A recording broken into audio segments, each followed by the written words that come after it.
পাড়ার সামনের বড় রাস্তা ধরে বেল্লাল হেঁটে তার বাড়ির দিকে যাচ্ছিল। ঠিক তখনই কয়েকটা ছেলেপুলে তাকে ফকিরের ছেলে বলে খ্যাপাতে শুরু করে। বেল্লালের ভীষণ মন খারাপ হয়। সেই ছোটবেলা থেকেই বেল্লালের এই সমস্ত কথা শুনে আসতে হচ্ছে। বেল্লালের বাবা নেই, আর তার মা তাকে ভিক্ষাবৃত্তি করেই খাওয়ায়। তার মাকে অনেকবার বলেছে, মা, আমাদেরকে মানুষ অনেক কথা বলে, তুমি এই ভিক্ষাবৃত্তি ছেড়ে দিতে পারো না? বেল্লালের মা তাকে বলেছে, এটা ছাড়া আমি আর কি করবো বাবজান, আমার তো শরীর চলে না, তুই জানিস যে আমি সবসময় অসুস্থ থাকি, আর এগুলো করা ছাড়া আমার তো আর কোনো উপায় নেই।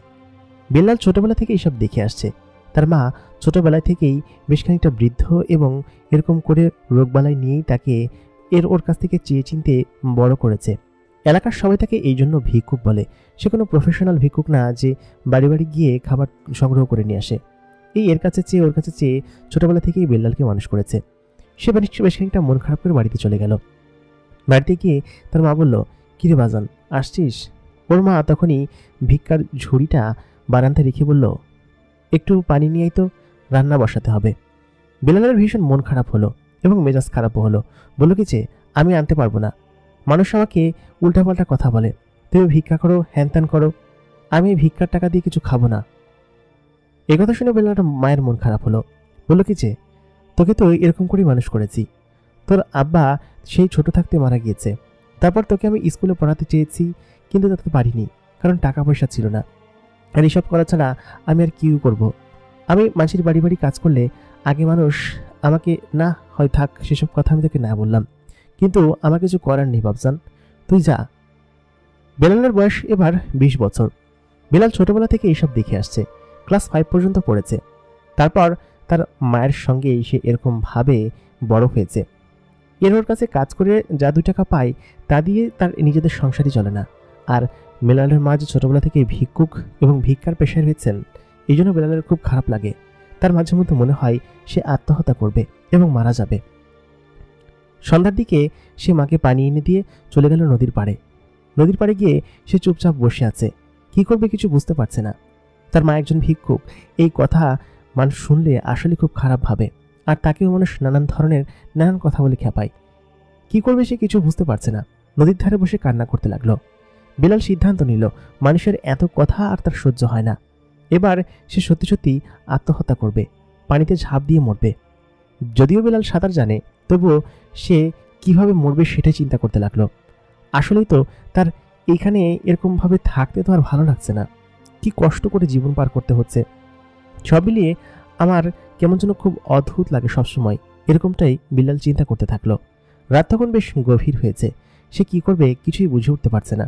সে চলে গেল নদীর অপর প্রান্তে, যেখানে গেলে কেউ তাকে ধরতে পারবে না, সে এখানে খুব শান্তিতে মরতে পারবে। ওই প্রান্তে শিয়ালরা আছে, ঘন ঝাউবন আছে, আর পানিতে ঝাঁপ দিলে যদি কোনো কিছুতে টেনে নিয়ে যায় তাহলে হয়তো তার জন্য ভালো হবে। চারিদিকে পাহাড় বেষ্টিত এবং আকাশ উজ্জ্বল, এবং সেই সাথে সুন্দর ঘন বন বেষ্টিত একটি অঞ্চল স্বপ্নপুরী। এখানে সবকিছু যেন স্বপ্নের মতো, চারিদিকে যেন এক রকমের অন্য ধরনের উচ্ছ্বাস এবং আনন্দ সবসময় লেগেই থাকে। এখানকার পাহাড়গুলো কেটে খুব সুন্দর করে বাড়িঘরদোর বানানো, এবং এই বাড়িঘরদোর এখানকার স্বপ্নপুরীর পরী এবং জিনেরা তৈরি করেছে। এ যেন এক অন্যরকম স্বর্গরাজ্য, চারিদিকে শুধুমাত্র ফুল ফল এবং নানান প্রাকৃতিক পরিবেশ দিয়ে ভরা। পাহাড়ের গা কেটে খুব সুন্দর একটি শহর তৈরি করা, সেই শহরের নাম স্বপ্নপুরী। এখানে সবকিছু যেন স্বপ্নের মতো, সারি সারি একটার পর একটা পাহাড়, আর পাহাড়ের গা কেটে খুব সুন্দর করে বাড়ি তৈরি করা। অনেকটা দূরেই একটা উপত্যকা, সেই উপত্যকার পাশেই একটি বিশাল হ্রদ রয়েছে। সেই হ্রদের পানি একদম স্বচ্ছ, সূর্যের আলো পড়ে যেন সেই হ্রদের পানি একদম চকচক করছে। এরকম সুন্দর একটা জায়গা দিয়ে আকাশের উপরে ঘন এবং গোলাপি রঙের মেঘের পাশ দিয়ে উড়ে যাচ্ছে 2টি বড় প্রজাপতি। কিন্তু কই না তো, তারা তো প্রজাপতি নয়, একটা বিশাল আকৃতির ডানা, এবং ডানার নিচে কোনো প্রজাপতির কোনো পোকা নয়। এজন্য এক সৌন্দর্যের প্রতিমা উড়ে যাচ্ছে। পেছন থেকে তাকে দুজন ডেকে উঠল, বলল কি যে, এই মুতাহা, আসতে যা, আমরা তো আর পারছি না, তুই এত দ্রুত যাস, আমরা কি তোদের সাথে পারি? সেই কখন থেকে উড়ে যাচ্ছি, আয় না একটু নামি, নিচে দেখ অশ্রু দিঘি, চল আজকে আমরা অশ্রু দিঘিতে গোসল করব। কি সুন্দর এই দিঘি, তাই না? চল, আরে আসতে যা না সিদ্রা, তুই এত দ্রুত যাচ্ছিস কিসের জন্য? পেছন থেকে তার বান্ধবীরা বলে উঠল। সঙ্গে তার দুটো ভাই এবং 3টা বোন ছিল, তারা ছোট ছোট। তখন তারা বলে উঠল যে, আরে দিদি আসতে যা, আমরা তো যেতে পারছি না, তুই তো আমাদের সবার থেকে বড়, এজন্য বেশি করে উঠতে পারছিস, আয় এখানে আমরা নামি। স্বর্গরাজ্যের এখানটায় একটা গাছ আছে, সেই গাছে সবসময় নানান ধরনের ফুল ফুটে থাকে। একটা গাছে যে এত রঙের ফুল কিভাবে ফোটে সেটাই কল্পনার বাইরে। তারা সঙ্গে সঙ্গে সেখানে নামলো, কারণ মুনতাহার পেছন পেছনই তারা নেমেছে। মুনতাহা সেই গাছকে লক্ষ্য করে নিচের দিকে নামলো। উপর থেকে দেখতে যেন একটা সম্পূর্ণ ফুল গাছের মতো লাগছিল এবং মনে হচ্ছিল এক গাছে অসংখ্য ফুল ফুটে আছে। ঠিক তেমনই গোলাপি, লাল, হলুদ, সবুজ একটা গাছের পাতা এবং সেই গাছের ফুল এত সুন্দর কিভাবে হয় সেটা এই গাছটা না দেখলে বোঝা যাবে না। খুব সুন্দর একটা পরিবেশ। মুনতাহা সেই গাছের নিচে এসে দাঁড়ালো। তার বিশাল আকৃতির ডানাটাও ছোট হয়ে আসলো, এক জায়গা ভাঁজ হয়ে গেল। পেছন পেছন তার বান্ধবী দুটো এবং তার ভাই বোন 3টা এসে সেখানে নামলো। তার ছোট ভাই বলে উঠল, আপু তুই এত জোরে উড়িস, আমি তো হাঁপিয়ে উঠেছি, তুই এখানে দাঁড়াতো, আমরা এখন এখানে গোসল করব। দেখ অষ্টদিঘির পানি আজকে কত স্বচ্ছ, কিরকম চকচক করছে, তাই না? তাই বলে সেই বাচ্চা দুটো তাদের ছোট ছোট ডানা মেলে আসমানে উড়ে সেই পানির ভিতরে ঝাঁপ দিল। আসলে অষ্টদিঘি দেখতে অসম্ভব রকমের সুন্দর। সেই গাছ থেকে খানিকক্ষণ পরপর দিয়ে একটা ফুল নিচে ছিঁড়ে পড়ছে, আর যেন মনে হচ্ছে এ যেন এক তারার মেলা। মানে আকাশে যেরকম তারা জ্বলজ্বল করে, ঠিক সেমনই মাটি এবং এই গাছের উপরে যেন অন্যরকম তারার মতো ফুল ঝিকঝিক করছে। বাকি বাচ্চা দুটো মেয়ে সেই ফুলগুলো কুড়াতে লাগলো। বললো কি যে, আপু আজকে এই গাছের নিচে আমরা থাকবো সারাদিন, হ্যাঁ, আর রাত্রেবেলাও আমরা এখান থেকে যাব না।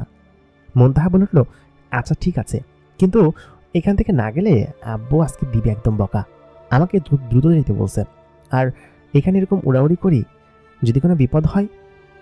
তখন ওর বান্ধবী দুজন বলল, আরে না, তুই যে কি বলিস, তোর আবার বিপদ কিসের, তুই যেরকম উড়াউড়ি করিস, যেরকম চলাফেরা করিস, তবে জায়গাটা কিন্তু মন্দ না। এবার এসে যদি সেই বদমাইশ জন্তুটা ডিস্টার্ব করে, এবার দিবে একদম কষে থাপ্পড়, তাই না? সেদিনকে এসেছিল। মুনতাহা তখন বলল, কোন দিন, আমাকে রেখে কি তোরা এখানে এসেছিলি? তখন ওর বান্ধবী দুজন বলল যে, হ্যাঁ এসেছিলাম, কিন্তু সেদিন ওই বদমাইশ দুটো জিনের জন্য আমরা এখানে বেশিক্ষণ বসতেই পারিনি। ওরা এসে বলল কিছু, তোরা যা, আমরা এখানে গোসল করব। অথচ দেখ আমরা এই গাছের নিচে এসে কত আড্ডা দিই, তাই না?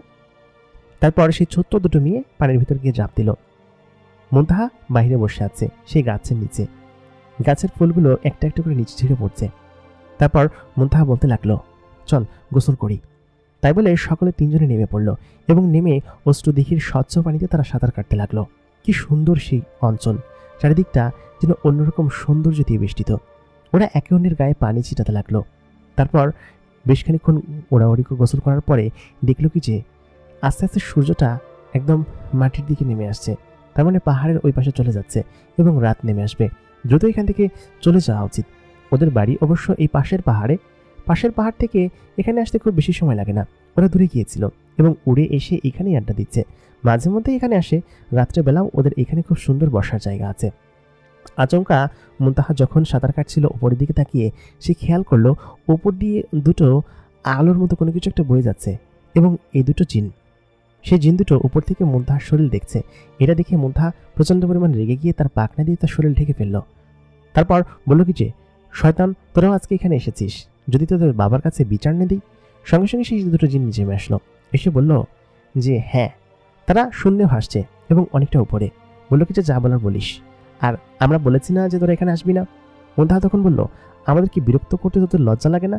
আমরা কয়েকজন অবলা নারী এখানে এসে গোসল করি, আমি কিন্তু সত্যি সত্যি আমার আব্বাকে বিচার দিব, তারপর দেখিস তোদের কি করে। জিন দুটো তখন বলল, যা করার করগে, যা, আমরা দেখব। তাই বলে ও এখানেই বসে থাকলো। মুনতাহা তখন তার সমস্ত দলবল নিয়ে উঠে পড়ল। উঠে এক কিনারে দাঁড়িয়ে আছে, তার গা থেকে টপটপ করে পানি নিচে পড়ছে। তখন সে বলল, তোরা আজকেও আমাদেরকে ফ্রিজিং করলি, বিরক্ত করলি, দেখিস আমি আমার বাবাকে সমস্ত ঘটনা বলে দিব। আমার বাবাকে তোরা চিনিস না। তাই বলে মুনতাহা এবং সমস্ত বাচ্চা কাচ্চা এবং তার বান্ধবী সমেত তাদের বাড়ির দিকে যেতে শুরু করলো। মুনতাহা তার বাড়ির কাছাকাছি চলে এসেছে। তার ভাই বোন সকলগুলোকে নিয়ে এসে তার বাড়ির বারান্দায় নামলো। তাদের বাড়িটা বিশাল, পাহাড়ের গা কেটে বানানো।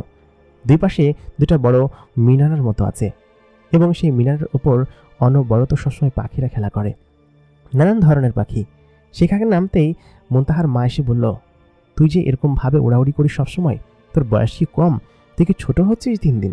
এরকম করে যে তুই আসমানে এদিকে ওদিকে যেখানে সেখানে উড়ে বেড়াস, বিষয়টা কি ভালো? আশেপাশে কত খারাপ জিনেরা থাকে, তারা যদি বদনজর দেয়। তখন মুনতাহার ছোট বোন বলে উঠল, আম্মা সত্যি আজকে তো ওই বদমাইশ জিনগুলো এসে। তখন মুনতাহার বোনের মুখটা চুপ করাতে গেল। তখন মুনতাহার মা বলল, যে কি, জিনেরা এসে তোদেরকে বিরক্ত করে? এই কথা তোর বাবাকে বলতে পারিসনি? আর তুই কোথায় গিয়েছিলি? মুনতাহা তখন জানালো, এই তো আমাদের পাশের এই অশ্রু দিঘিতে গোসল করতে গিয়েছিলাম। কিন্তু ওইখানে বাইরের জিনেরা আসে কেন মা? তুমি আব্বাকে একটু বলে দিও না। আমরা ওইখানে বান্ধবীরা মিলে গল্প টল্প করি মাঝে মধ্যে, ওই বড় গাছের নিচে বসে, ফুল গাছের নিচে বসে আমরা আড্ডা দিই। কিন্তু ওরা এখানে আসে কিসের জন্য একটু বলে দাও তো। খানিক্ষণ বাদে বিশাল আকৃতির মুকুট পরা এবং দানবের মতো দেখতে একজন লোক সেই বারান্দায় আসলো। এসে বলল, কি ব্যাপার, আমার মায়ের কি হয়েছে? সে এরকমভাবে মন খারাপ করে আছে কিসের জন্য, আর শরীর ভেজা কেন? তখন সে তার বাবার কাছে গেল, গিয়ে বললো, দেখো না বাবা, কয়েকটা জিন এসে আমাদেরকে শুধু বিরক্ত করে। আমরা এই অশ্রু দিঘিতে গোসল করি। তখন ও বলল কিছু যে, আব্বা সত্যি ওরা এসে না কেমন বিরক্ত করে আমাদেরকে, তুমি কিছু বলে দিবা, আচ্ছা করে বকে দিও। হ্যাঁ, ছোট 3টা বাচ্চা এবং পরীকে ওর মা নিয়ে গেল। বললো কি যে, এই সারাদিন পানিতে ডুবে এখন আসছিস, যদি ঠান্ডা লাগে, যদি শরীর খারাপ হয়, তাই বলে নিয়ে গেল। আর মুনতাহা ওর বাবার সঙ্গে বসে আছে। বললো কি, আচ্ছা ঠিক আছে বলে দিব, তবে ওরা হয়তো তোর সাথে ফাজলামি করে, এসব নিয়ে চিন্তা করিস না, সমস্যা নেই, আর ওইখানে যাওয়ার দরকার নেই এত। আচ্ছা ঠিক আছে, আমি তোকে বলে দিব, তুই রাগ করিস না, যা এখন কাপড়টা ছেড়ে দ্রুত খেতে আয়, সন্ধ্যা নেমে গিয়েছে, খেতে হবে না?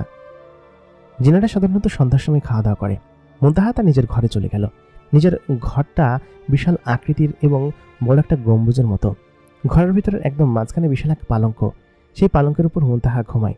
তার রুমে বিশাল আকৃতির এক আয়না রয়েছে, পাশাপাশি আরও বড় বড় বিভিন্ন ফার্নিচার রয়েছে। মুনতাহা দ্রুত তার আলমারি থেকে বড় একটা জামা পরে, গাউন টাইপের পরে নিল। পরে নিয়ে তারপর সাজতে বসলো। মুনতাহা সাজতে খুব পছন্দ করে। এই জগতের সবথেকে সুন্দরী মেয়েই হচ্ছে মুনতাহা, স্বপ্নপুরীর সবথেকে সুন্দরী মেয়ে, এবং তাকে সমস্ত জিনেরা নজর রাখে, কখন কোথায় যায় এবং বিরক্ত করার চেষ্টা করে মাঝে মধ্যে। তবে মুনতাহা এখানকার একজন ক্ষমতাধর জিনের মেয়ে হওয়ার কারণে তাকে হয়তো ওরকমভাবে কেউ লাইন দিতে পারে না। মুনতাহা প্রায় দিনই কোনো না কোনো জিনের কোনো প্রপোজাল পেয়ে থাকে, তবে সে এইসব বিষয়ে একদমই কিছু করতে চায় না, কারণ প্রেম প্রীতি তার ভালো লাগে না, তার কাছে কেমন যেন অদ্ভুত লাগে। তারপর মুনতাহা নিজের কক্ষ থেকে বেরিয়ে খেতে গেল তার বাবার সঙ্গে। খাওয়া দাওয়া শেষ করে সে তার বাবাকে বলল, আচ্ছা বাবা ঠিক আছে, আমি আসি। তারপর নিজের কক্ষে যখন আবার ফিরে আসলো, ফিরে আসার পর দেখলো তার 2 বান্ধবী সেখানে বসে আছে। মুনতাহা তার বান্ধবীদের সঙ্গেই এদিকে ওদিকে সেদিকে ঘুরে বেড়ায়, আর এরকম করে গল্পগুজব করে বেড়ায়। আজকে ফুল পূর্ণিমা, মুনতাহা বাইরে যাবে তার বান্ধবীদের সঙ্গে, এটা আগে থেকেই প্ল্যান করে রেখেছিল। তার বান্ধবীরা এসে আগে থেকেই বসে আছে। বলল কি যে, কি রে তুই না যাবি, তুই এখনো বসে আছিস, চল আজকে মজা হবে, আমরা ওই পাশের পাহাড়টায় যাব, যেখানে কেউ যায় না। চারিদিকে কি বড় বড় ফুলের বাগান রে, খুব সুন্দর লাগে, আর ওইখানকার দুধসাগর এত চমৎকার যেন মনে হয় একদম খেয়ে ফেলি সব কিছু। আর ওইদিকে তো রাত্রেবেলা কেউ যায় না, চল আজকে আমরা এখানে যাব, যদি অন্য কেউ থাকে তাহলে তো অবস্থা খারাপ হয়ে যাবে। মুনতাহা বলল, আরে চল, কিচ্ছু হবে না, আর আমার বাবা কিচ্ছু টের পাবে না। তাই বলে জানলা দিয়ে তারা আকাশে উড়াল দিল, এবং উড়াল দিয়ে মহলের পেছন সাইড দিয়ে পাহাড়ের ওপর দিয়ে তারা উঠতে শুরু করলো। আসমানের অনেকটা ওপর দিয়ে তারা উঠছে, উঠতে উঠতে বেশ খানিকটা দূরে চলে আসলো। তাদের লোকালয় আর দেখা যাচ্ছে না, তার মানে তাদের মূল মহলের বাইরে চলে এসেছে।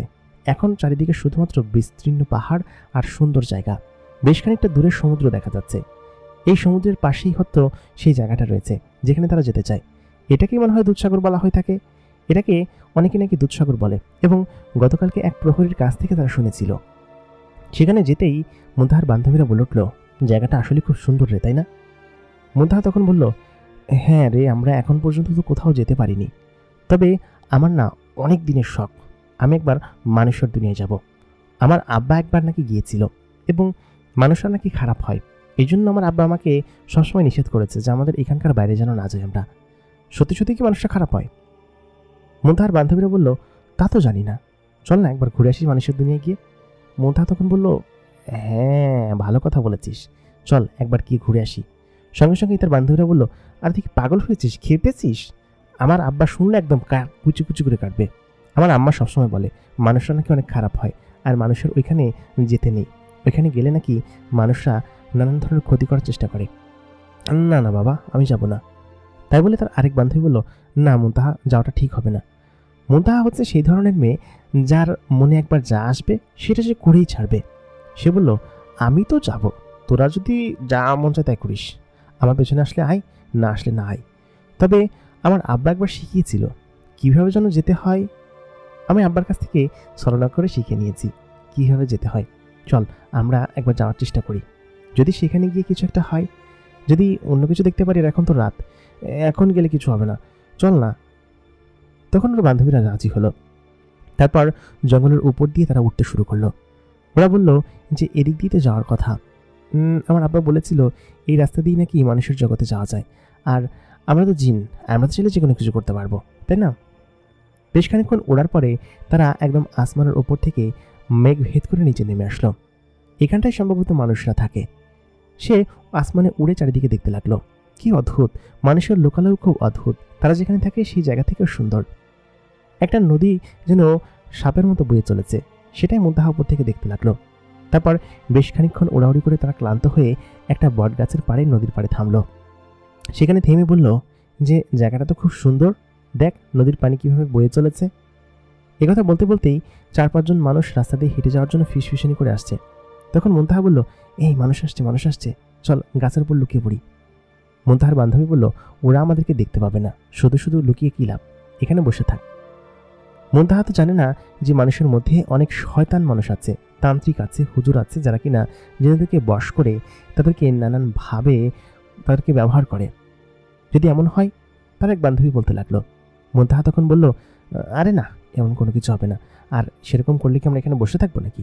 আমরা উড়ে চলে যাবো আমাদের জগতে, এখান থেকে বেশি সময় লাগবে না আমাদের এখানে যেতে। ওই তো সেই রাস্তা দেখতে পাচ্ছি, এদিক দিয়েই তো আমরা এসেছিলাম, তাই না? এই কথা বলতেই মুনতাহা তখন বলল, হ্যাঁ আমরা তো এদিক দিয়ে এসেছিলাম, আর কোনো সমস্যা হবে না, চল তো আমরা ওইদিকে যাই। তারপর তারা আসমানে আবার উড়াল দিল। উঠতে উঠতে আচমকা খেয়াল করলো একজন লোক কোনো কিছু একটা করার চেষ্টা করছে, পানির ভিতরে ঝাঁপ দিতে চেষ্টা করছে, এবং ঝাঁপ দিয়ে সে ফেলেওছেও, এবং ঝাঁপ দেওয়ার পর সে হাত থাবড়াথাবড়ি করছে। এটা দেখে মুনতাহা বলল, দেখ দেখ, লোকটা মনে হয় পানিতে ডুবে যাচ্ছে। মুনতাহার বান্ধবীরা বলল, আরে না না, ওইখানে যাওয়া যাবে না, ওরা একটা মানুষ, ওরা সাঁতার জানে, আর ওরা পানিতে ডুববে কিসের জন্য? নদীতে বেশ খানিকটা স্রোত ছিল, খানিকক্ষণ আগে সম্ভবত বৃষ্টি হয়েছে এখানে, না হলে এরকম স্রোত হয় নাকি নদীতে? মুনতাহা তখন বলল, আরে না, এটা একটা মানুষ হয়তো ডুবে যাচ্ছে, দেখতে পাচ্ছিস না স্রোতের কি তোড়, নিশ্চয়ই স্রোতের টানে ভেসে যাবে, ওদেরকে বাঁচানো উচিত আমাদের। তারপর এই কথা বলতে বলতেই মুনতাহা তার কাছে চলে গেল, এবং সেই মেয়ে দুটি, তার বান্ধবী দুটি তার পেছন পেছন আসতে শুরু করলো। বললো কি যে, আরে আরে এ তো ডুবে যাচ্ছে। তাই বলে সেই ছেলেটির হাতটা শক্ত করে ধরে ফেলল, কিন্তু স্রোতের টান এত ছিল যে মুনতাহা শুদ্ধ পানির ভিতরে ডুবে গেল। তারপর সেই ছেলেটাকে সে শক্ত করে জড়িয়ে ধরে আছে। মুনতাহা যেন এই স্রোতের সাথে নিজেই পেরে উঠছে না। ওদিকে ছেলেটা যেন তার তাল সামলাতে পারছে না। সে খেয়াল করলো আসমান থেকে একটি মেয়ে ভেসে এসে তার হাত ধরেছে, এবং ধরে সে নিজেও পানির ভিতর ডুবে গিয়েছে। সঙ্গে সঙ্গে ছেলেটি নিজের সমস্ত শক্তি দিয়ে কিনারে ফেরার চেষ্টা করলো। সে মুনতাহার হাতটা খুব শক্ত করে জড়িয়ে ধরে আছে, আর তার যে বান্ধবী দুটো ছিল তারা আসমানে ভেসে সমস্ত কিছু দেখছে, কিন্তু কাছে যাওয়ার সাহস পাচ্ছে না। ছেলেটা ওই দুজন পরীটিকে দেখতে পাচ্ছে না, কারণ ওরা অদৃশ্য হয়ে আছে, কিন্তু মুনতাহা একদম দৃশ্যমান, এবং সে বেশ খানিকটা পানি খেয়েছে। তারপর ছেলেটা অনেক কষ্ট করে সেই নদীটি তার সামলে, কারণ ও ছোটবেলা থেকেই এই নদীতে ভেসে বেড়াচ্ছে, এত সহজে তো ও এই স্রোতকে টেক্কা দিতে পারবে, তাই না? সে তো ওই স্রোতকে টেক্কা দিয়ে সে প্রায় কাছাকাছি চলে আসলো, এবং সঙ্গে সঙ্গে সে মুনতাহাকে নিয়ে পাশে সেখানে বসে পড়ল, এবং মাটির পাশে শোয়াতেই দেখলো মুনতাহা বেশ খানিকটা পানি খেয়ে অজ্ঞান হয়ে তার পাশে শুয়ে আছে। প্রথমবারের মতো এত চমৎকার একটি মেয়েকে দেখে বেলাল অবাক হয়ে গেল। কি অসম্ভব রকমের সুন্দরী একটা মেয়ে। জ্যোৎস্নার আলোয় মেয়েটার চেহারা একদম চকচক করছে। তার মাথায় একটা অদ্ভুত রকমের টিকলি পড়া, চুলগুলো ভেজার কারণে একসাথে এঁটে গিয়েছে। তার গায়ে যে গাউন জাতীয় জামাটা পরা, সেটা থেকে অনবরত চকচক করে কোনো কিছু একটা জ্বলছে। আর তার হাতে কি সুন্দর ব্রেসলেট পরা, তার গলায়, তার ঠোঁটে, সমস্ত জায়গায় তাকে যেন একদম স্বর্গের অপ্সরার মতো লাগছে। প্রত্যেকটা জিনিস এত চমৎকার যে বেলাল খানিক সময়ের মধ্যেই তার দিকে তাকিয়েই রইল।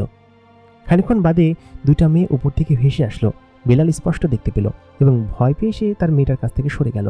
সরে গিয়ে সেই মেয়ে দুটি বলল, খবরদার, ওর কাছে আসবা না, কাছে আসলে একদম মেরে ফেলবো। বেলাল আসলে খুব খানিকটা ভয় পেয়েছে, কারণ এরকম অলৌকিক বিষয় সে তো আর আগে দেখেনি। অদ্ভুত বিষয় তো, এরকম অলৌকিক বিষয় সত্যিই তো। মেয়ে দুটি আকাশ থেকে কিভাবে ভেসে আসলো, আর এই মেয়েটাকে? সে তো কিছুই বুঝতে পারছে না। খানিকটা সরে যেতেই সেই মেয়ে দুটো মুনতাহার কাছে আসলো। মুনতাহাকে ধরে জাগাতে লাগলো, বলল, এই মুনতাহা, মুনতাহা ওঠ ওঠ, একটা মানুষের খপ্পরে পড়েছি, আমাদের এখান থেকে দ্রুত বের হতে হবে, মুনতাহা ওঠ ওঠ, তাড়াতাড়ি ওঠ। তারপর সেই মানুষটা বলতে লাগলো, মানে বেলাল বলল কি যে উনি সম্ভবত পানি খেয়েছেন, ওনার পেট থেকে পানি বের করতে হবে, না হলে উনি আসলে পানি বের করতে হবে। তারপর মেয়েটি বলল যে আপনি ওনাকে বাঁচাতে পারবেন? দেখুন তো, আপনার জন্য তো এসব হয়েছে, আপনাকে বাঁচাতে গিয়েই তো ও পানির ভিতরে ঝাঁপ দিল, আর নিজেই এখন পানি খেয়ে বসে আছে। তাড়াতাড়ি ওকে সুস্থ করে তুলুন, না হলে আমাদের খবর আছে। তারপর বেলাল মেয়েটির কাছে আসলো।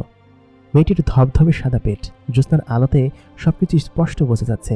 বেলাল হাত দিতে লজ্জা পাচ্ছে, কারণ এত সুন্দর একটা মেয়ে তার কোমরে বা পেটে এরকমভাবে হাত দিবে, বিষয়টা কেমন দেখায় না? তখন মেয়ে দুটি বলল, কি ব্যাপার, থেমে গেলেন কিসের জন্য? যা করার করুন। বেলাল বলল, না, ওনার পেটে আসলে হাত দিতে হবে, হাত দিয়ে চাপ দিতে হবে, চাপ না দিলে পানি বের হবে না পেট থেকে। তখন ওনারা বলল, তাই করুন, যা করা লাগে করুন, দ্রুত ওকে দ্রুত সুস্থ করে তুলুন। বেলাল কিছু না ভেবে পেটে চাপ দিল। চাপ দেওয়ার সঙ্গে সঙ্গেই পেট থেকে গড়গড় করে পানি বের হতে লাগলো এবং বেশ খানিকক্ষণ পানি বের হলো, কিন্তু মেয়েটার নিঃশ্বাস যেন ফেলতে পারছিল না। তার মানে ওর নাক দিয়ে এবং মুখ দিয়ে নিঃশ্বাস দিতে হবে ভিতরে। তারপর ওদের মধ্যে থেকে একটা মেয়েকে বলে উঠলো, আচ্ছা এক কাজ করুন, আপনি ওনার মুখ দিয়ে ওনার পেটে শ্বাস দিন, না হলে উনি নিঃশ্বাস নিতে পারবেন না। একথা বলতেই মেয়েটা বলল, আপনি করুন, এইসব আমরা পারি না। বেলাল অনেক লজ্জার মুখে পড়েছে, কারণ এটা সে কীভাবে করবে? একটা মেয়েকে সে চুমু কীভাবে খাবে? তার ঠোঁটে ঠোঁট রেখেই তো হাওয়া দিতে হবে। কিন্তু কিছু করার নেই। বেলাল সঙ্গে সঙ্গেই তার নাকটা চেপে ধরে, মানে মেয়েটার নাক চেপে ধরে সে তার মুখ তার ঠোঁটের সঙ্গে লাগিয়ে জোরে হাওয়া দিতে লাগলো। খানিকক্ষণ বাদেই তার বুকে যেন নিঃশ্বাস ফিরে আসলো। বেলাল যখন তার ঠোঁটে ঠোঁট রাখলো, সত্যি এক অন্যরকম অদ্ভুত মুহূর্তের মধ্যে দিয়ে গেল, কারণ এরকম অনুভূতি সে তার জীবনে কখনো পায়নি। মেয়েটার পেট, মেয়েটার শরীর, হাত পা সবকিছু ছিল একদম মোমের মতো নরম, মোমের থেকেও নরম। তখন সে উঠে পড়লো সেখান থেকে। ওঠার পরে মেয়েটা কাশি দিতে শুরু করলো এবং গড়গড় করে আরও কিছু পানি তার পেট থেকে বের করলো। সে চোখ খুললো, চোখ খুলে খেয়াল করলো তার পাশে একটা ছেলে বসে আছে, জীর্ণ শীর্ণ, ছেঁড়া একটা জামা পরা, মাথায় চুল বেশ বড় বড়, ড্যাব ড্যাব করে তার দিকে তাকিয়ে আছে এবং তাকে কিছু একটা বলছে। সে সঙ্গে সঙ্গে উঠে সেই ছেলেটাকে একটা ধাক্কা মারলো। ধাক্কা মারতেই ছেলেটা দূরে গিয়ে গড়িয়ে পড়লো, আর তার পাশে তার বান্ধবীরা বসে আছে। বললো কি যে, তাড়াতাড়ি এখান থেকে চল, এখান থেকে দ্রুত চল, মানুষেরা খুব খারাপ হয়, আমি তোকে বলেছিলাম না, দেখেছিস, ওকে বাঁচাতে গিয়ে তুই নিজেই বিপদে পড়লি। ছেলেটার দিকে মুনতাহা তাকিয়ে আছে এক নাগাড়ে। তাকিয়ে থাকার কিছুক্ষণ বাদে ছেলেটার চোখের সামনেই মুনতাহা গায়েব হয়ে গেল, সেখানে আর নেই। ছেলেটা দেখে সত্যি অবাক হচ্ছে, এরা কারা এবং কে ছিল? কে এসে তাকে এরকমভাবে বাঁচালো? আর ও তো প্রায় ডুবেই যাচ্ছিল, কিন্তু একমাত্র মেয়েটাকে বাঁচানোর জন্য আল্লাহ তাআলা নিশ্চয়ই তাকে কোনো ক্ষমতা দিয়েছেন, কোনো শক্তি দিয়েছেন, যার কারণে সে এরকমভাবে ওইখান থেকে এত ঝড় বৃষ্টির স্রোতের মধ্যে বেঁচে ফিরল মেয়েটাকে নিয়ে। আর মেয়েটার সেই বুকে পেটে হাত দেওয়া আর ঠোঁটে ঠোঁট রাখার মুহূর্ত যেন সে ভুলতেই পারছে না। সে সেখানে বেশ খানিকক্ষণ ধোঁয়া মেরে বসে থাকলো। এই মেয়েটা কে? বেলাল কিছুই বুঝতে পারছে না। আর কোত্থেকে আসলো? তার চোখের সামনে এরকমভাবে অদৃশ্য হয়ে গেল কীভাবে মেয়ে তিনটি? তারা কোত্থেকে এসেছে? অন্য কোনো জগতের কেউ, নাকি সে এসব ভুল কোনো কিছু দেখছে, নাকি স্বপ্ন দেখছে? বেলার সঙ্গে সঙ্গে তার হাতে একটা চিমটি কাটলো জোরে সরে, কিন্তু তাতে কোনো প্রতিক্রিয়া হলো না, কারণ চিমটি কাটার ফলে বেলালের কোনো কিছুই হলো না। সে সত্যি সত্যি স্বপ্ন দেখছে না, সে এটা বাস্তবে দেখেছে। আশ্চর্য তো! বেলাল সঙ্গে সঙ্গেই নদীর পাড় থেকে কিনারে উঠে আসলো। কিনারে উঠে এসে সে আবার বাড়ির দিকে যেতে শুরু করলো, সেই ঝাউরার পাশ দিয়ে, যেখান দিয়ে সে এসেছিল। এই পাশে একটা নৌকা বাঁধা রয়েছে, এই নৌকাটায় করে সে ওই পাশ থেকে এই পাশে এসেছে। সে নৌকা চালাতে লাগলো, বৈঠা মারতে মারতে নৌকার এই পাশে এসে সে হাঁটতে হাঁটতে বাড়িতে চলে আসলো। তখন রাত প্রায় 1টার কাছাকাছি হবে। বাড়িতে আসতেই তার মা বলল, কি রে বাজান, তুই কই গেছিলি? তোর জন্য সে কখন থেকে বসে আছি। তুই রাগ করছিস সত্যি, তাই না? আমি সত্যি সত্যি আর ভিক্ষা করব না, আমি এবার তোকে কাজ করে খাওয়াবো। আমার শরীরে এখনও যা বল আছে, আমি তো অসুস্থ থাকি। বিলাল সঙ্গে সঙ্গে তার মাকে বলল, না মা, তুই আমাদের ছোটবেলা থেকে অনেক কষ্ট করে বড় করছিস। এই ভিক্ষার টাকা দিয়েই তো আজকে আমি এত বড় হয়েছি, খেয়ে দে। তুই যদি আমাকে ভিক্ষা করেও না খাওয়াইতি তাহলে কি আমি এত বড় হইতাম? আমি তোর সব কষ্ট ঘুষাইয়া দিব, দেখিস। আমি কাজ কইরা আমার কেউ কাজ দিবার চায় না, সবাই আমার ভিক্ষুকের ছেলে বলে। তবে আমি এখন থেকে কারোর কথায় কোনো কিছু মনে করব না, কারণ মনে করলেই সবাই আরো বেশি করে বলবে। তারপর বেলাল তার মাকে বলল, ঠিক আছে মা, তুই ঘুমাইতে যা, কালকে দেখি আমি কোনো কাজ পাই কিনা। তাই বলে বেলাল তার নিজের ঘরে চলে গেল। ঘর বলতে তাদের একটা কুড়ে ঘর, ভেতরে মা থাকে আর বাহিরের বারান্দার ঘরে বেলাল শুয়ে থাকে। বেলাল ভালো মতো তার মাথাটা মুছে পানি টানি ঢেলে আবার ভালো একটা গামছা পরে নিল। তার দ্বিতীয় কোনো লুঙ্গি নেই যে সেটা পরে সে আবার পরে ঘুমাবে আর কি, কারণ তার দুটো লুঙ্গি আছে, একটা ছেঁড়া আর একটা বেশি ছেঁড়া, আর সে গামছা পরে ঘুমায় পড়ল। পরের দিন সকালবেলা উঠে বেলাল চিন্তা করতে লাগলো, গতকালকে রাত্রে যা ঘটেছে সেটা কি আদৌ কোনো সত্য কাহিনী, নাকি সে ভুল বুঝছে, নাকি তার ভ্রম ছিল, সে কি স্বপ্নে দেখেছে? কিন্তু না, সে উঠে দেখলো সে সত্যি সত্যি গামছা পরে আছে, আর তার সেই ভেজা লুঙ্গিটা তখনও পুকুর পাড়ে, মানে তারা যে বাড়িতে থাকে সেই বাড়ির পাশে রয়েছে। তাদের বাড়িতে একটা কলও নেই যে যে কলের পানি দিয়ে খাবে, পাশের বাড়ি থেকে কলের পানি ভরে নিয়ে আসে। সে সেই লুঙ্গিটা দেখে আসলেই বুঝতে পারলো, কারণ লুঙ্গিতে তখনও বালি জড়িয়েছিল। সে সঙ্গে সঙ্গে সেই লুঙ্গিটা ধুলে নেড়ে দিল। তার সাথে গতকালকে কি হয়েছিল, মেয়েটা কে ছিল? মেয়েটার ঠোঁটের স্পর্শ এখনো তার ঠোঁটে লেগে আছে।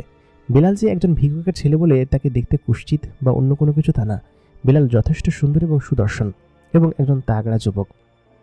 বেলাল রাস্তার কাছে গিয়ে দেখলো কয়েকজন কাজের জন্য যাচ্ছে। বেলাল তাকে বলল কি যে, আচ্ছা আমাকে কি তোরা কাজে নিবি? আমাকে তোরা কাজে নিতে চাস না কিসের জন্য? এরা বেলালেরই বন্ধু, ছোটবেলায় ওদের সাথে বড় হয়েছে। বললো কি যে, তোরা কি কাজে নিব?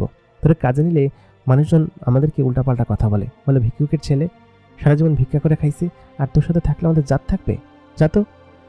বেলালের মন খারাপ হলো আবার, কারণ হচ্ছে সকলে তাকে এরকম ভাবে টিটকারি করে। সে কি করবে কিছু বুঝতে পারছে না, তাকে কেউ কাজও দেয় না। সে কোনো কাজ করতে চলে সেটাও সম্ভব না। শহরে গিয়ে যে থাকবে, তার মাকে কে দেখবে? তার মা সবসময় প্রায় অসুস্থ থাকে। এরকম অবস্থায় সে ভিক্ষা করে বেড়ায়, আর যা টাকা পয়সা পায় তা দিয়ে আমাদেরকে খাওয়া দাওয়ার সমস্ত খরচ চালায়। বেলাল চুপচাপ নদীর ঘাটে বসে আছে।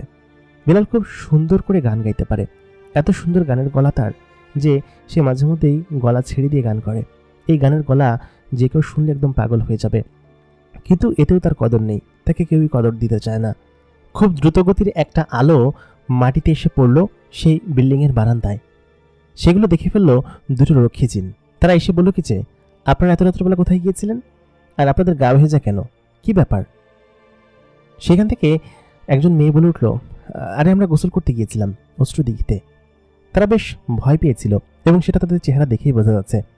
রক্ষী জিন দুটো বলে উঠল, না না, আপনারা তো নিশ্চয়ই অন্য কোথাও গিয়েছিলেন, এই যে আপনাদের গায়ে বালি দেখতে পাচ্ছি, আপনারা কি সমুদ্রের পাড়ে গিয়েছিলেন? মুনতাহা তখন বলে উঠল, আপনি কিন্তু কিছু বলবেন না আমার বাবাকে, বললে কিন্তু একদম আপনার চাকরি খেয়ে দিব, আপনি কিছু দেখেন, ঠিক আছে? তারপর সেই রক্ষী দুজনের মধ্যে একজন বলে উঠল, আচ্ছা ঠিক আছে, বলবো না, কিন্তু আমাদের খুশি করার জন্য কিছু তো দিবেন, তাই না? মেয়েটি তখন বলল, আচ্ছা ঠিক আছে, কালকে সকালবেলা আইসেন। সকালবেলা আমি আপনাকে 2টা বাঘ দিব। হ্যাঁ, 2টা বাঘ নিলে হবে না, দুজনকে 2টা দিব। বাঘ হচ্ছে এখানকার মুদ্রা, এবং এই মুদ্রা শুধুমাত্র এই রাজ্যে চলে, এবং এখানকার সমস্ত মানুষ, সমস্ত জিনেরা এগুলো নিয়েই মূলত বিনিময় কথা করে থাকে। তো তখন বললো, না না, আমাকে 5টা বাঘ দিতে হবে, যদি হয় তাহলে আমি বলবো না। মুনতাহা বলল, আচ্ছা ঠিক আছে, দিব, কালকে চলে আসেন, ঠিক আছে? মুনতাহা তার নিজের ঘরে চলে গেল, আর তার বান্ধবী দুটো তারাও চলে গেল তাদের নিজেদের ঘরে, কারণ তারা প্রায় প্রতিবেশী, একই মহল্লায় থাকে। কেউ কিছু টের পেল না। মুনতাহা তার নিজের কক্ষে গেল। নিজের কক্ষে গিয়ে সঙ্গে সঙ্গেই তার কাপড়গুলো ছেড়ে দিয়ে গোসল করলো। মুনতাহা খেয়াল করলো তার পেটের ওপর কোন একটা মানুষের হাতের ছাপ রয়েছে। তখন সে বুঝতে পারল যে এই মানুষের ছাপটা নিশ্চয়ই ওই মানুষটা দিয়েছে। মুনতাহার হাতের আঙ্গুলগুলো বেশ ছোট ছোট, আর জিনেদের হাতের আঙ্গুল ছোট হয়, বিশেষ করে মেয়ে জিনদের, আর ছেলে জিনদের হাতের আঙ্গুল বিশাল আকৃতির বড় বড় হয়, আর অনেকের হাতে প্রায় 6টা 6.5টা করে আঙ্গুল থাকে। মুনতাহার হাতে প্রায় 4টা এবং অর্ধেক একটা আঙ্গুল রয়েছে, মানে 4.5টা। এবং এখানকার সব জিন এবং মেয়ে জিনদের হাতের আঙ্গুল এরকম হয়। কান দুটো হয় বেশ খানিকটা খাড়া, নাকটা একদম সুন্দর গোল, আর চোখ দুটো একদম ডানা ডানা, সেই সাথে চুলগুলো বেশ ঘন হয় একদম কোমর পর্যন্ত। মুনতাহা তার নাভির ওপর বরাবর হাতের ছাপ দেখতে পেল। নিশ্চয়ই ওই মানুষ ছেলেটার হাতের ছাপ। মুনতাহা ভীষণ রেগে গেল, বলল কি যে মানুষ ছেলেটা সুযোগ পেয়ে আমার হাতে পেটে হাত দেওয়ার চেষ্টা করেছে, ওকে তো ভালো মতো সবক শেখাতেই হবে। তারপর মুনতাহা খেয়াল করলো তার ঠোঁটের কিনারায় একটু বালি লেগে আছে। কি ব্যাপার, তার ঠোঁটে কি কেউ স্পর্শ করেছিল? মুনতাহার ভীষণ রাগ হতে লাগলো। তারপর সে সঙ্গে সঙ্গে সেগুলো উঠিয়ে ফেললো এবং উঠে গোসল করলো। তার দুধে আলতা শরীর, এই শরীরের উপর কেউ হাত দিয়েছে, তার তো রাগ হবারই কথা। সঙ্গে সঙ্গেই মুনতাহা চলে গেল গোসলখানা শেষ করে তার নিজের কক্ষে যাওয়ার পর সেখানে সে নিজেকে দেখতে লাগলো। কি সুন্দরী সে যে জামাটা পরেছে, সেই জামাটা একটা গাউন এবং 3 পিসের মতো, অনেক চমৎকার, খুব সুন্দর কারুকার্য দিয়ে তৈরি, আর সাথে রয়েছে অসম্ভব রকমের সব রঙের খেলা সেখানে। খানিক্ষণ বাদে মুনতাহা নিজের বিছানায় চলে গেল ঘুমাতে। রাতে কি হয়েছে, তার সঙ্গে এটা কি ঘটলো, সে আর কখনো মানুষের দুনিয়া যাবে না। আসলে মানুষটা খারাপ হয়, তবে মানুষটাকে বাঁচাতে গিয়ে সে তাকে বাঁচাতে পারেনি। কি হলো গতকালকে কিছুই তো বুঝতে পারলাম না, কারণ মুনতাহা বেশ খানিকটা পানি খেয়েছিল, মাঝখানে কি ঘটেছে তা জানে না। পরের দিন সকালবেলা কাক ভোরে মুনতাহার ঘুম ভাঙলো তার মায়ের ডাকে। বলো কিছু, ওঠ, তোকে তুই মারবো ধরে, তুই নাকি গতকাল রাত্রে কোথায় গিয়েছিলি? মুনতাহা বলল, কে বললো? তখন মুনতাহার মা বলল, ওই যে 2 জন রক্ষী এসেছে, তোর কাছে নাকি কি পাই, আমি খোঁজে খবর বের করে ফেলেছি। তখন মুনতাহা উঠে বলল, এই তোমাদেরকে বলেছিলাম না তুমি কাউকে বলবা না, এখন কিছুই পাবা না, যাও এখান থেকে, তুমি তোমাদের মহারাজকে বললে বলো কাজ, যাও, উল্টাপাল্টা সব কাজ করো। তাই বলে মুনতাহা রেগে মেগে চলে গেল অন্য রুমে। মুনতাহার মা পিছন পিছন গিয়ে বলল, তুই যে কি করিস, তুই এমনটা করিস কিসের জন্য? মুনতাহা তড়িঘড়ি করে মুখে একটু পানি দিয়ে তারপর খেতে বসলো। খাওয়া দাওয়া শেষ করে বলল, মা আমি ওদের বাসায় যাচ্ছি, রাহেলাদের বাসায় যাচ্ছি, থাকো তো। গতকালকের একটি মেয়ে, মানে হচ্ছে মুনতাহার বান্ধবীর নাম রাহেলা, সে বলতে লাগলো যে, কি রে রাহেলা, কি করছিস? মুনতাহাকে দেখে বলল, গতকালকে যে অ্যাডভেঞ্চার করে এসেছিস বাবারে, এমন রোমান্টিক অ্যাডভেঞ্চার। মুনতাহা বলল, রোমান্টিক মানে কিসের রোমান্টিক? তখন রাহেলাও জানালো, কি আবার হবে, তোর গতকালকে কাহিনী মনে নেই? তুই সেই মানুষ ছেলেটাকে বাঁচাতে গেলি, আর তুই তো তাকে উল্টা বাঁচাতেই পারিসনি, সেই তোকে বাঁচিয়ে নিয়ে আসলো। তারপর তোর পেটে চাপ দিয়ে সে পানি বের করলো, তারপর সেটার সাথে তোর ঠোঁটে ঠোঁট রেখে চুমু খেলো। উফ, কি সেই হট মুহূর্ত! ছেলেটা তোকে চুমু খেলো, তুই তো তখন অচেতন ছিলি। অবশ্য সে তোর প্রাণই বাঁচিয়েছে, তোর নিঃশ্বাসটা প্রায় বন্ধ হয়ে আসছিল, তুই তো এখানেই মারা যেতি, ও তোর প্রাণ বাঁচিয়েছে। মুনতাহা তখন ভাবতে লাগলো, প্রাণ বাঁচিয়েছে তাই না, এমনটা করার সাহসও কীভাবে পেল? দাঁড়া, ওকে মজা দেখাবো আজকে রাত্রেবেলা। দেখতে দেখতে বিকেল গড়িয়ে আসলো। মুনতাহা রাহেলার সঙ্গে গল্প করতে লাগলো এবং গতকালকে যা ঘটেছে তা নিয়ে রাহেলা তাকে বারবার টিটকারি দিচ্ছে। মুনতাহা বলল, ওর খবর আছে, আমি ওকে গিয়ে আজকে মজা দেখাচ্ছি, ওকে যদি আমি সত্যি মজা না দেখিয়েছি তাহলে ওর খবর আছে। সন্ধ্যা লাগার পরপরই রাহেলা মুনতাহাকে বারণ করলো, বলল, কিছু তোর যাওয়ার দরকার নেই, মানুষেরা খুব খারাপ হয়, আমি তোকে বলেছি না, এর আগের দিনই বলেছি, তুই কেন যে ওখানে যেতে চাচ্ছিস? আচ্ছা ঠিক আছে চল, তবে আমি কিন্তু ভাই মাটিতে নামবো না। তুই ছেলেটাকে খুঁজে বের করবি কিভাবে, ও কোথায় থাকে সেটা তো তুই জানিসই না। মুনতাহা তখন বলল, আমি সব বের করতে পারবো, চল তো। তারা উত্তর দিকে উঠতে শুরু করলো। যাবার পথে সে 2 বখাটে জিনের সঙ্গে দেখা হলো। বলল কি যে, কি ব্যাপার, কোথায় যাচ্ছ তুমি? এই কথা শুনতেই মুনতাহা বলে উঠল, আমি কোথায় যাচ্ছি সেটা নিয়ে তোমার কি, তুমি তোমার নিজের চরকায় তেল দাও। তাই বলে তাকে অগ্রাহ্য করে দক্ষিণ দিকে ছুটতে লাগলো। সেই সুড়ঙ্গের কাছে এসে মুনতাহা থেমে গেল। এই পাশ দিয়েই তো যেতে হয়। মূলত তাদের রাজ্যের চারিপাশে সুন্দর বেষ্টনী দিয়ে ঘেরা রয়েছে এবং এদিক দিয়েই তারা মূলত মানুষের দুনিয়ায় প্রবেশ করতে পারে, আর অন্যান্য চারিদিকে কেন যেন তার বাবা একদম সুরক্ষা বেষ্টনী দিয়ে রেখেছে। এটা স্বপ্নপুরী আগেই বলেছি, এবং এখানে সবকিছু স্বপ্নের মতো। এখানকার ভিতরে কারোর প্রবেশ করা নিষেধ রয়েছে, সেজন্য হয়তো এরকম একটা পথ বা সুড়ঙ্গ রেখেছে যেদিক দিয়ে মানুষের ওখানে যাওয়া যায়।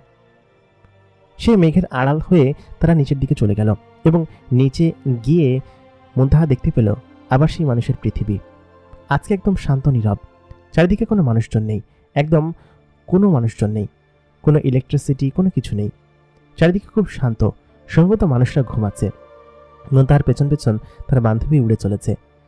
মুনতাহা খেয়াল করলো কেউ একজন রাস্তা দিয়ে হেঁটে যাচ্ছে, সেটা একটা মানুষ।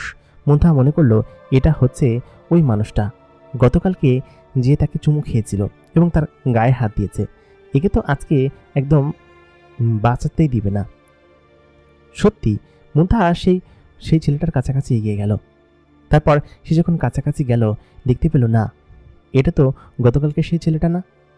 হঠাৎ করেই মুনতাহা খেয়াল করলো সেখানে যে লোকটা দাঁড়িয়ে আছে সে আসলে একটা অন্যরকম মানুষ, এবং তার গলায় হচ্ছে এক ধরনের মালা পরা, হাতে একটা ছড়ি।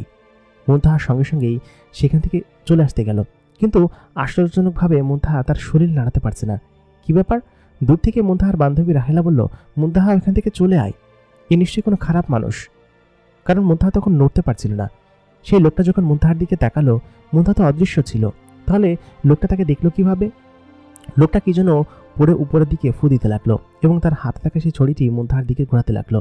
মুনতাহা সেখানে একদম আটকে গেল, কোনোভাবেই সেখান থেকে নড়তে পারছিল না। রাতের খাবার শেষ করে বিলাল তার বাসা থেকে বেরিয়ে সে নদীর পাড়ে যাবে, কারণ তার আজকেও মন খারাপ। কারণ ওই যে সকলে তাকে কাজে নেয়নি, তার মন ভালো নেই। সে কি করবে? সে তো এখন এগুলোই করে বেড়াবে। নদীর পাড়ে তার ভালো লাগে, তার কোনো বন্ধুও নেই যে তার সঙ্গে গল্প করবে। তার বয়সী যারা ছিল তারা শহরে চলে গিয়েছে চাকরি বাকরি করার জন্য। সে রাস্তা ধরে যাচ্ছিল, আচমকা তার কানে একটা চিৎকারের শব্দ ভেসে আসলো। কেউ একজন চিৎকার করছে, কোন একটা মেয়ে চিৎকার করছে। ওপর থেকে একবার এদিকে যাচ্ছে, একবার ওদিকে যাচ্ছে। আচমকা সে যখন দূরে দৌড়ে সেই গাছটার কাছে গেল যেখান থেকে চিৎকারটা আসছে, সে খেয়াল করলো উপরে কোনো কিছু একটা আটকে আছে, শূন্যে কোনো কিছু একটা আটকে আছে। সেই জিনিসটার গা থেকে জল করে আলো জ্বলছে। সেই জিনিসটা নড়াচড়া করার চেষ্টা করছে, কিন্তু নড়াচড়া করতে পারছে না। সম্ভবত একটা মেয়ে, তবে মেয়েটা এরকম শূন্যে কীভাবে বাসছে? বেলালের তো সেটা কিছু মাথায় ঢুকছে না। কি ব্যাপার?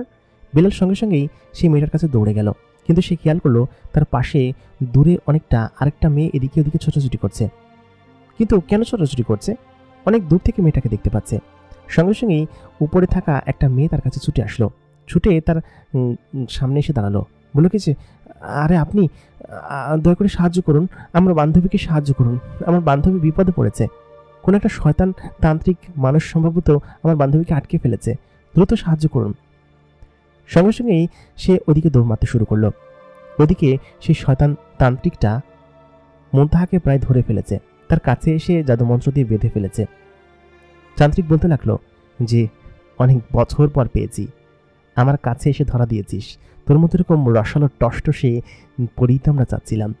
তোর বাড়ি কোথায় হে?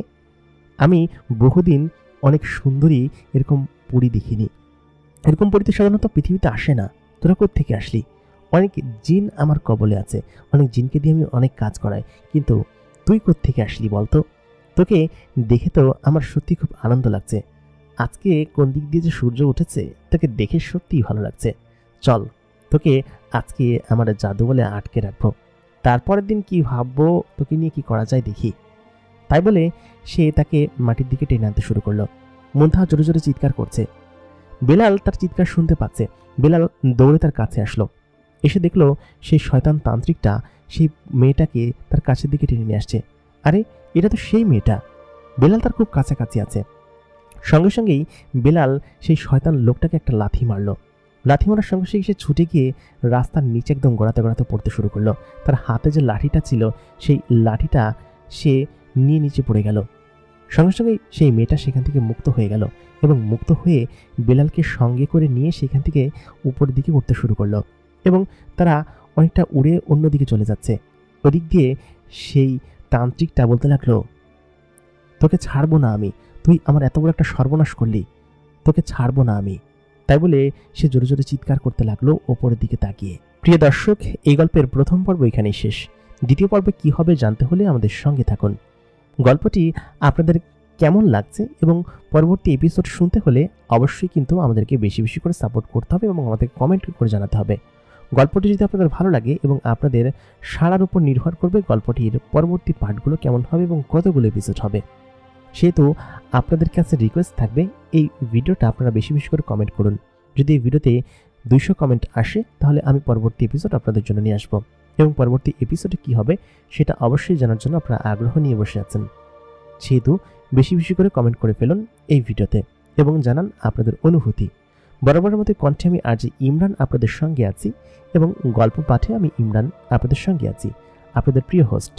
আমার কণ্ঠে গল্পগুলো শুনতে আপনাদের কেমন লাগে আপনাদের মতামত কিন্তু জানাতে ভুলবেন না। দেখা হবে পরবর্তী এপিসোডে। ততক্ষণ পর্যন্ত সবাই ভালো থাকবেন, সুস্থ থাকবেন এবং আপনারা দেখছেন দ্য মেগাবক্স প্রাইম। সাবস্ক্রাইব করে দ্য মেগাবক্স প্রাইমের সাথেই থাকুন। ধন্যবাদ সবাইকে।